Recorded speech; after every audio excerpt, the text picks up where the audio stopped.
गुरुजी के श्री चरणों पे नमन। जी। गुरुजी मैं दिल्ली से आया हूँ और मुझे आए हुए 1 महीना हो गया वृंदावन में। गुरुजी कारण ये रहा कि मेरी जो धर्मपत्नी है मेरे साथ में है। ये छोटी छोटी गुरुजी हर परिवार में छोटी छोटी बातें होती हैं और अपने घर बता देती है। और हमारी जो सासू माँ है गुरुजी वो उस बात का बतंगड़ बना के पेश करती है। और जब बात होती है मैं इससे कहता हूँ कि कम बात कर, लेकिन मेरे पीठ पीछे ये बात कर लेती है। और जैसी ही बात होती है गुरुजी बात का बतंगड़ बन जाता है। और गुरुजी बात का बतंगड़ ऐसा बना कि एक दिन मेरे ससुराल पक्ष से पूरे के पूरे गुंडे लोग आए और गुरुजी मेरे घर में टीवी तोड़ गए, मुझे पीट गए। और गुरुजी मेरे सिस्टर के बारे में अनाप शनाप बक के गए, मेरी फैमिलीज के बारे में अनाप शनाप बक के गए। गुरुजी मेरे पापा आर्मी से रिटायर्ड हैं, समाज में उनकी बहुत प्रतिष्ठा है, बहुत नाम है। गुरुजी मेरी सारी इज्जत, मेरे पिताजी की इज्जत गुरुजी पानी में मिल गई। मैंने दिल्ली छोड़ दी और मैं कभी गुरुजी दिल्ली में अपनी शक्ल नहीं दिखा सकता। मैं पेशे से योग शिक्षक हूँ। मैंने दिल्ली में केंद्रीय विद्यालय में योग कराता हूँ। गुरुजी मेरा सब बर्बाद हो चुका है, लेकिन मेरी धर्मपत्नी मेरे साथ है, इस बात का मुझे गर्व है। लेकिन गुरुजी मुझे ऐसा लगता है कि अभी तो ये बात नहीं कर रही है, लेकिन जैसे ही एक दिन इसकी अपनी मम्मी से अभी भी बात होगी वैसे ही कहीं ना कहीं ये झूठा मुकदमा। गुरुजी बहुत कोशिश करी इनके घर वालों ने इसको कन्वेंस करने की, झूठा केस कर दे। बात कराओ। राधे राधे गुरुजी। क्या नाम है आपका? नेहा। तो आप अपने पति को क्यों पिटवाना चाहती हो? मैंने नहीं पिटवाया इनको। फिर आपके ससुराल मायके वाले तो आके पीट गए इनको। कौन थे वे जो पीटने आए थे? कौन थे वो? क्या लगते थे आपके रिश्ते में? बताओ बताओ, उनको ही बताने दो। कौन थे वो? चाचा और पापा थे, आए तो बात करने के लिए थे। हाँ, फिर बताओ बताओ। गुरुजी बात हुई, इसके चाचा ने मुझे फोन किया और कह रहा नेहा से बात कराओ, आपने उसे मारा पीटा है। आप इनसे बात कराओ। बेटा देखो, पिता कब तक काम आएगा और चाचा कब तक काम आएंगे।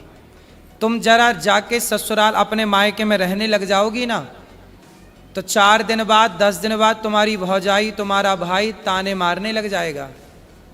बाप जब तक जिंदा है तब ठीक है, पर एक दिन मरना तो सबको ही पड़ता है जी। फिर कौन सी भौजाई रह पाई अपने, कौन सी ननंद रह पाई आज तक अपनी भौजाई के पास कि तुम रह लोगी? तुम्हारा भाई है जी गुरुजी। तो भौजाई के साथ सदा गुजार लोगी जीवन? ताने मारेगी तुम्हारी भौजाई, आ गई अपने पति की तो हो ना सकी तो मेरी हो जाएगी, ऐसा ना बोले तो कह देना। बेटा नारी का पति ही सब कुछ है ना। तुम्हारे पिता ने तुम्हारा दान कर दिया, कन्यादान, अब तुम्हारा पति ही सब कुछ है। और पति को अपने मायके वालों से पिटवाओगी, यदि ऐसा कुछ हुआ तो बहुत गलत जाएगा मैसेज। आप पति पत्नी दोनों खुश रहो, है ना। और आपको ना अपनी माँ, आज पता है जितने तलाक होते हैं, आप मानती हो इस बात को कि 95% तलाक लड़की की माँ की गलती से होते हैं? पता नहीं लड़की की माँ, लड़कियों से मोह भंग ही नहीं होता। जब इतनी बात करनी थी तुम्हारी माँ को तुमसे, तो फिर ब्याह ही क्यों किया? घर पे ही रखती अपने बात, दिन रात करती तुम बात, क्या दिक्कत थी? क्यों ब्याह किया फिर? रुको बेटा रुको, तुम लियो।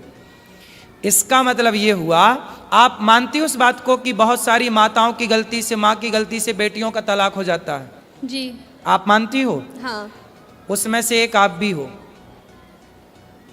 आपकी जो माँ है ना, माँ कैसी होनी चाहिए? अरे माँ ऐसी होनी चाहिए कि पति पत्नी में लड़ाई हो तो माँ कहे कि बेटा ये तो सबके घर होती है, इस धरती पे ऐसा कौन पति पत्नी है जिसमें कभी लड़ाई झगड़ा ना हुआ हो? जी। सबके होता है। इसका मतलब ये थोड़ी कि माँ तुमको बोला आजा बेटा मैं देखती हूँ दामाद को मैं पिटवाऊंगी। अरे माता सती अपने पिता के घर चली गई थी, दक्ष प्रजापति के घर, और वहां पर देखा कि मेरे पति का अपमान हो रहा है, तो माता सती सहन ना कर पाई। एक अच्छी स्त्री वो होती है जो कभी अपने पति का अपमान ना करती ना कराती। वो कैसी पत्नी जो अपने पति को अपने पिता और अपने चाचा से पिटवाए? तुम्हारे पिता बिल्कुल धर्म का ज्ञान नहीं रखते क्या? अनपढ़ है क्या? अरे दामाद का पांव पूजा है, जिसका मंडप के नीचे पांव पूजा है, उसे मारने का सोच भी कैसे सकते हैं? थोड़ा रिश्तों में मर्यादा भी तो रखनी चाहिए ना बेटा। ऐसे थोड़ी गुस्साई तो हाथ किस पे उठा रहे हैं ये भी तो सोचना चाहिए। भाई दामाद के पांव पूजे जाते हैं मंडप के नीचे, चाचा ने भी पांव पूजे होंगे, और आज वो चाचा आके मार के चला गया, तुम्हारे कारण तुम्हारा पति पिट गया, तो क्या ये तुम अच्छी नारी का परिचय दे रही हो? ऐसे रिश्ते नहीं बेटा। देखो पति सर्वोपरि है, स्त्री के लिए बताओ, स्त्री के लिए माँ बाप भी सर्वोपरि है, माँ भी सर्वोपरि है, ठीक है, पर अब तो आपका विवाह हुआ तो पति सर्वोपरि है ना जी। फिर तो आपके पति के साथ आपके परिवार वालों ने सही किया कि गलत किया? गलत किया। फिर आपने बोला नहीं उनको? आपने बोला नहीं अपने पिताजी अपने चाचा जी को कि तुम्हें शर्म नहीं आई? कितने साल हो गए शादी के बाद कराओ? 3 साल होंगे अभी 14 नवंबर को। 3 साल में ही पति को कुटवा दिया, गलत किया ना बेटा तुमने। ऐसे समझा दो अपने पिता को और अपने चाचा को, बोले ये जो तुम्हारी ताकत हमारे पति को मारने के लिए लग रही है ना, ये दीन दुखी की सेवा में लगाओ, कुछ दीन दुखी को भोजन पानी कराओ, ताकत है।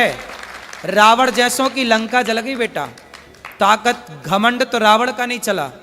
तो बोल देना अपने चाचा को और अपने पिता को, जी गुरुजी। है ना, कि मेरे पति को आप सुनो, आपका धर्म है कि आपको पति की तरफ खड़े होकर बोलना चाहिए, चाचा मेरे पति की तरफ आंख उठा के मत देख लेना, ये आपका धर्म कहता है। ठीक है। ठीक है, तो आप किसके साथ हो? मायके पक्ष के पति के साथ?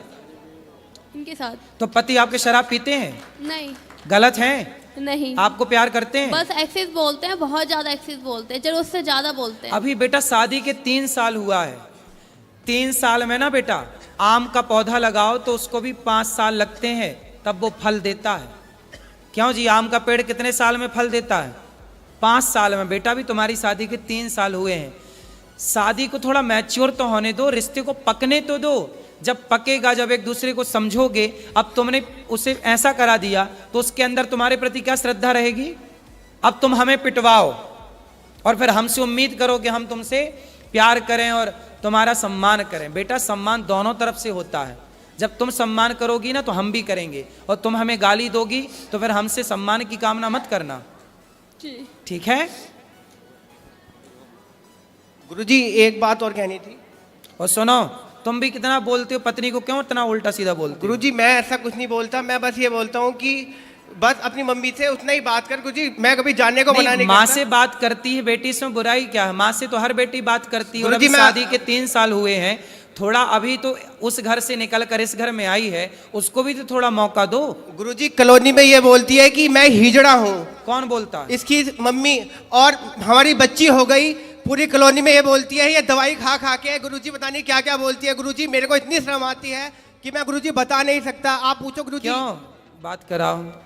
तुम अपनी माँ को बताओ ना बेटा, है ना? तुम्हारी माँ ऐसा बोलती हिजड़ा है, ये सब नहीं बोलना बेटा। माँ को समझाओ कि माँ तुम अपना काम करो। गुरुजी मैं आपसे एक बात पूछना चाहती हूँ कि क्या कोई माँ बाप ये चाहेंगे मेरी लड़की का घर टूट जाए? कोई माँ बाप नहीं चाहते गुरुजी। बेटा बहुत माँ बाप की गलती से ही टूटता है, ये क्यों नहीं सोच रही हो? नहीं वो बात आपकी ठीक है, लेकिन वो नहीं चाहते। कुछ ऐसे रीजंस रहे हैं, कुछ ऐसी बातें रही हैं कि उनको ये स्टेप, मैं मानती हूँ कि ये चीज़ गलत थी, उनको नहीं करना चाहिए था, ये बहुत गलत था, लेकिन मुझे नहीं पता क्या सोच के उन्होंने ये किया। लेकिन आप इस बात से एग्री हो ना हो, 95% तलाक भारत में लड़कियों के माँ बाप की गलती, और माँ बाप अपनी बेटी को सही गाइड नहीं करते। कई बार क्या होता है मैं आपको बताऊं, जी। पति पत्नी में लड़ाई होती है ना, जी। पत्नियां भाग जाती हैं मायके, फिर पति जी। फोन लगाता, अच्छा सॉरी हम अब तुमसे बात करेंगे, गलती हो गई, अब नहीं तुम्हें डांटेंगे, नहीं बोलेंगे। जी। माँ बोलती है नहीं, दामाद तो नाक रगड़ता हुआ आएगा तब भेजूंगी। अब दामाद आता है तो माँ फिर भी नहीं भेजती। अब बताओ ये माँ की गलती है? हाँ ये गलती है, लेकिन ऐसी बहुत माएँ हैं इस धरती पे।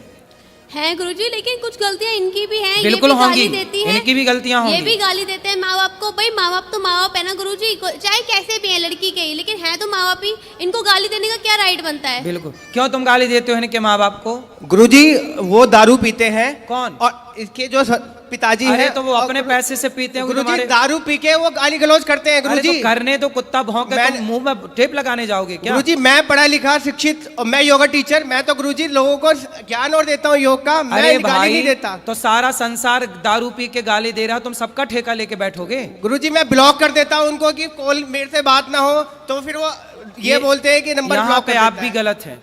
सास ससुर को गाली क्यों दोगे?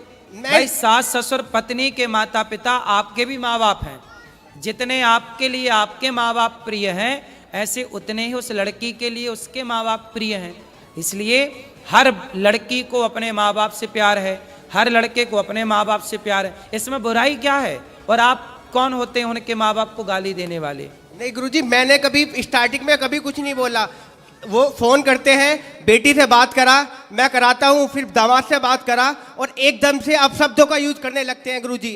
कोई बात नहीं, वो भी तो तुम्हारे माँ बाप हैं। जैसे माँ बाप की 2 डांटें सुन लेते हो, सुन लिया करो। रिश्ते थोड़ा सहनशीलता से चलते हैं। 2 बातें तुम सुन लो, तुम काहे इतना हाइपर हो जाते हो?